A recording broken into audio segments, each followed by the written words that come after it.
The following program was provided by an independent producer solely responsible for its content. The opinions expressed do not necessarily represent the views of this station, its staff, board of directors, or underwriters.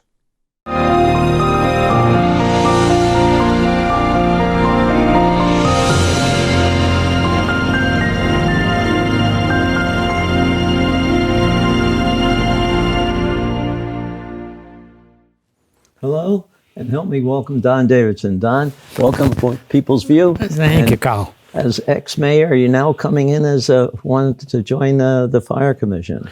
Yes, I've had a few people kind of shake their heads saying, what are you doing this? You were mayor 20 years ago. Well, I was mayor until the turn of the century, until 2000, January 2000.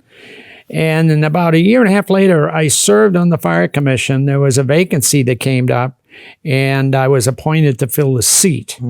Something that you did back in the days, the board's always appointed to fill a vacancy. And then somewhere along the line in subsequent years, they changed it to have a special election. And on this year's ballot, you'll see they're trying to go back to the other way. But anyway, I was appointed to fill a seat, and I served, I'm thinking 11 months, 12 or 13 months, right in that area of a year, and enjoyed it. Enjoyed it a lot. But I had just come off being mayor, so I kind of knew all the people. We appointed, while I was on, a new fire chief at the time. He had been the assistant. And this summer, I kind of said, geez, I'd like to do something like that again. It never leaves your blood, you know. It doesn't. You know, and I've been in the city in either appointed or elected positions since 1966. Wow. I had to do some figuring myself. My first job with the city was appointed. I was appointed to the Airport Authority in 1965. And I filled the seat that my father had. My father was the first chairman of the Airport Authority, and he wanted to step down after 5 years.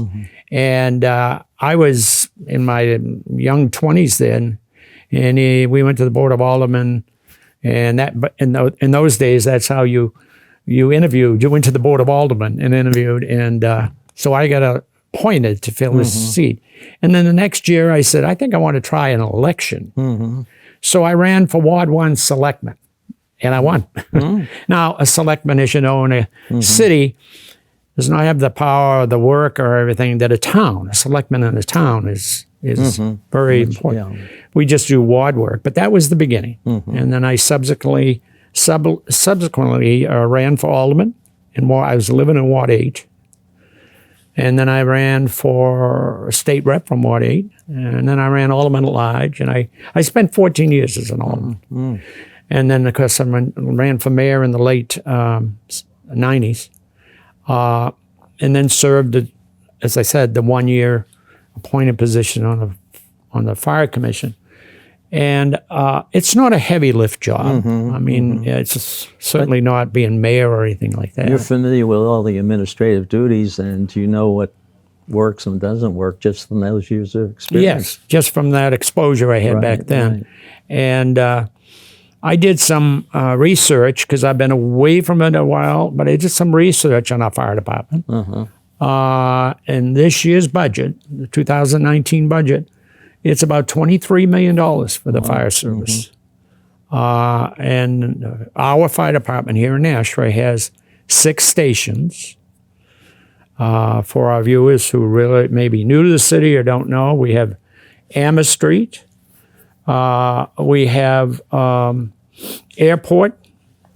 We have East Hollis Street, which used to be Alls. It was the old engine. It was the old Arlington Street station. Then you have Lake Street, and then you have Conant Road, for those who live out on the west side, and you have Spitbrook Road. Those 6 stations. We have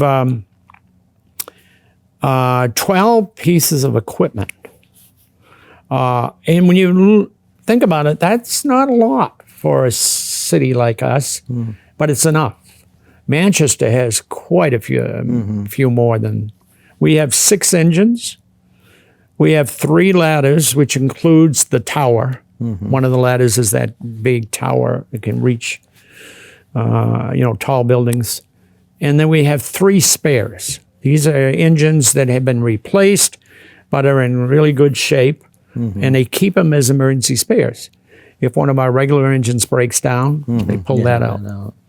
And they're able to put them around the city. All of them are put around so that wherever a fire breaks, the equipment that's in that area is enough to handle it until others come in to assist.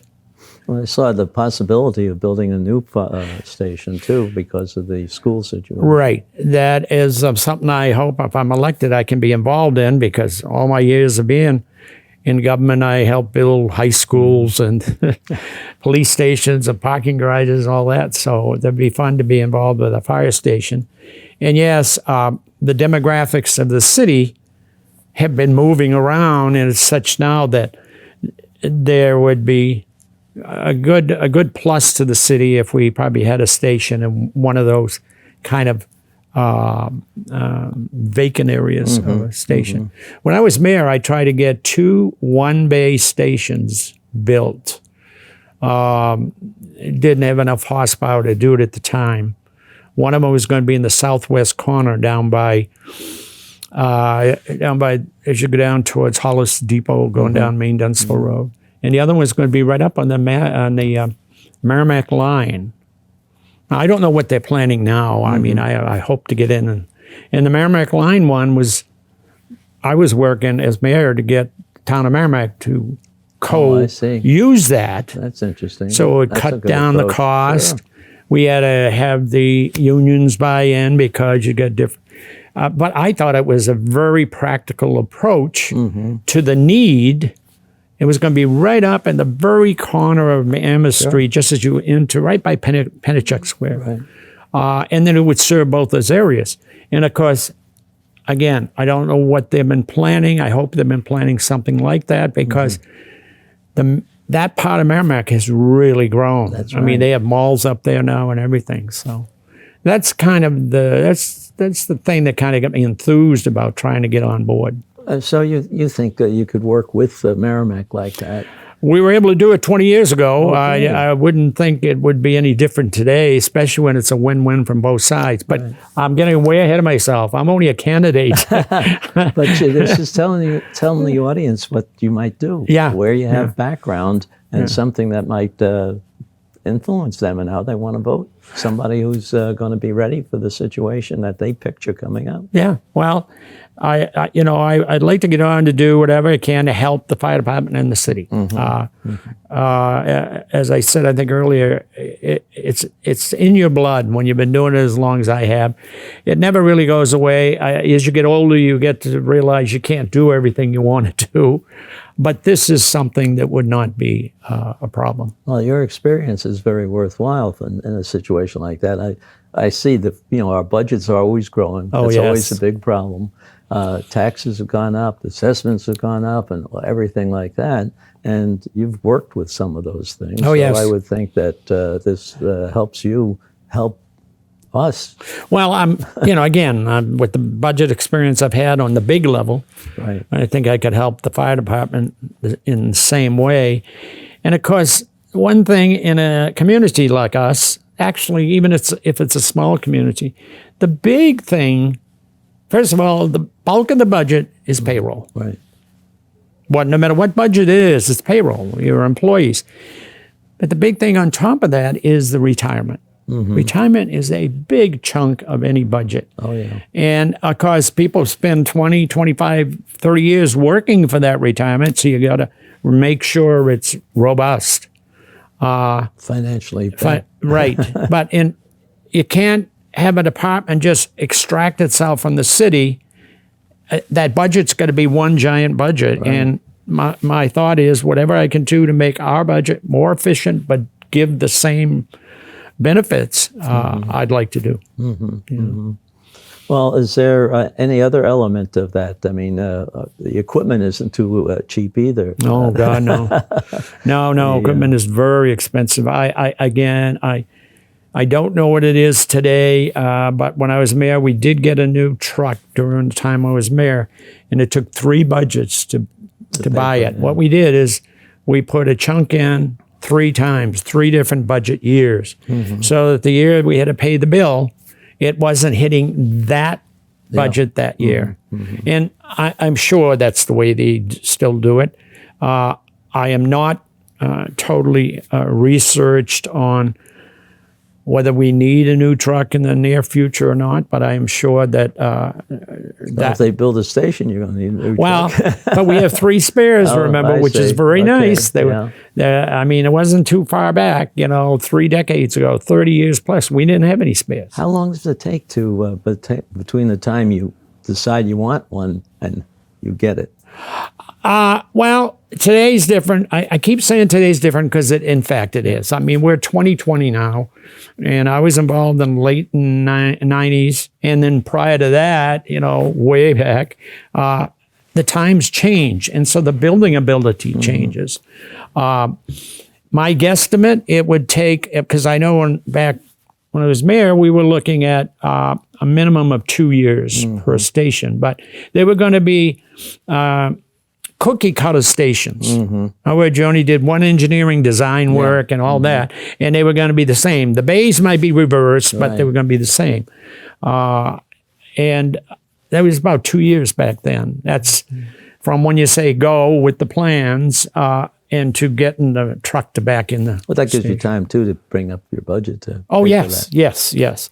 But I mean, something like that, you got to plan a few years ahead. You can't just decide today, let's build a station next year, because you got to get the plans, you got to get so much approval from various entities, the National Fire. They all play a part in the approval for something like a fire station. And hiring new people, does that take training a while? Well, hiring new people is probably the easier of all of it, because when you come on board as a fireman or a policeman or any of those professional jobs, you come on board as a novice. Unless you transfer from another station, of course, another city. You come on board as a novice, and there is a training process for the new hires that is quite extensive. It takes them a couple years before they get to the bottom position where you can rely on them to do their job. I mean, it's a good training process, as it should be, But when you come right down to it, if we say we're going to build a station, it was going to be ready 2 years from now. That's awful fast, but let's say it was. They could start looking at hiring in this upcoming year to get the staff up. And now when you hire, up goes the payroll budget. And because the firemen have very unique work schedules, and I may be wrong in this, and I'll say to our viewers right away, I may be off a little, but the concept is 24 on, I think it's 48 off, and then 48 on and 24 off. In other words, it's staggered. So as a fireman, a lot of people used to say, gosh, these people are firemen and they all have their own businesses or other jobs. Well, they have that ability because they get blocks of time off. But when they're on, it's 24/7 while they're on. So there's a trade-off there. And that's why you see the firemen always cooking their meals. They become great cooks as a fireman. And when you're the newbie coming in, they make you do the cooking. But you'll see them in a supermarket walking around getting all the groceries because they cook right in the station because they have to sleep there and live there and everything. So it's a very... a different job, it's a very interesting job, and it's a very professional job and a very rewarding job. These guys, as first responders, they don't want to do anything else. They're into that like I was into flying, as a pilot my whole life, and there was nothing that would pull me away from that enjoyment and desire and everything. Well, they're the same in the fire operation. Well, how are you promoting yourself other than this interview? Well, I got a few signs, not like if I was running for a big office, but I got a few signs, and I'm trying to place them strategically around the city where you get good view. You know, when I'm running for other offices, I'd stick them anywhere. Yeah. No matter who wanted, if they were in a dead end, I'd say, will you take a sign? Well, on the practical side of it, that doesn't do anything, but makes you feel good that, you know, people are willing to put your signs out. But on something like this where, you know, I want to get about 50 locations. Yeah.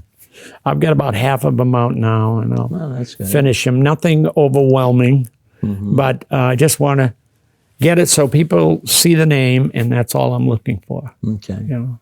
Well, we've run out of time. Oh, that's very good. Don, thank you very much, and good luck on your election. And if you have any time when you get elected, come back and tell us how it's working. I would be glad to. Okay, thank you. And very remember much. to vote on November 5th. November 5th. Yes. Thank you very much. The preceding program was provided by an independent producer solely responsible for its content.